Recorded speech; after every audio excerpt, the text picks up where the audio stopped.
अतुलबाबांनी केलेली मदत फार अनमोल आहे आणि शिवराज टाळेकरचे प्रशांत साळुंखे त्यांची ही संकल्पना अतुलबाबांना म्हणजे दादासाहेबांना सांगितली आणि खरंच हे महत्त्वाचं आहे. सगळी सोंग आणता येतात पण पैशाचं सोंग आणता येत नाही. त्यामुळे केलेली मदत आमच्यासाठी फार अनमोल आहे.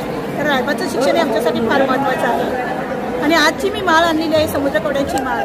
खरं तर ही माळ घरात ठेवून लोकांपर्यंत पोहोचणार नाही. ही माळ मला आमच्या सासूबाईंनी दिली.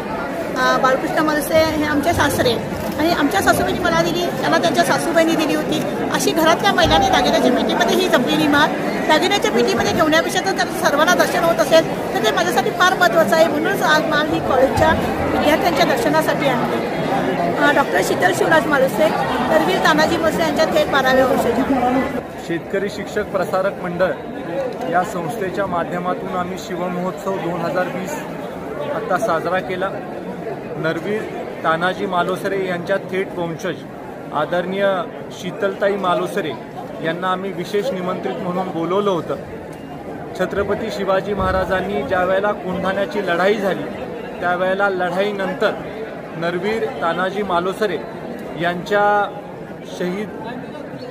ते शहीद झाले आणि शहीद झाल्यानंतर नरवीर तानाजी मालुसरे यांच्या जवळ आल्यानंतर छत्रपती शिवराय अत्यंत भावनावश झाले आणि त्यानंतर त्यांनी अत्यंत भावनिक असे शब्द काढले की गड आला पण सिंह गेला.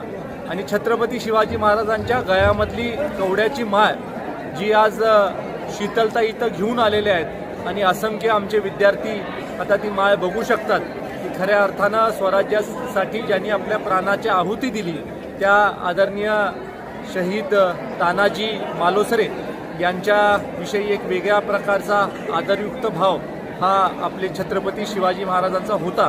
आणि आज एक वेगळ्या प्रकारचा सोहळा आज इथं शेतकरी शिक्षक प्रसारक मंडळाच्या प्रणांगणामध्ये साजरा होत आहे. कृष्णा परिवाराच्या माध्यमातून आपण रायबा मालुसरेंच्या शिक्षणासाठी आज मदतीचा हात पुढे केलेला आहे.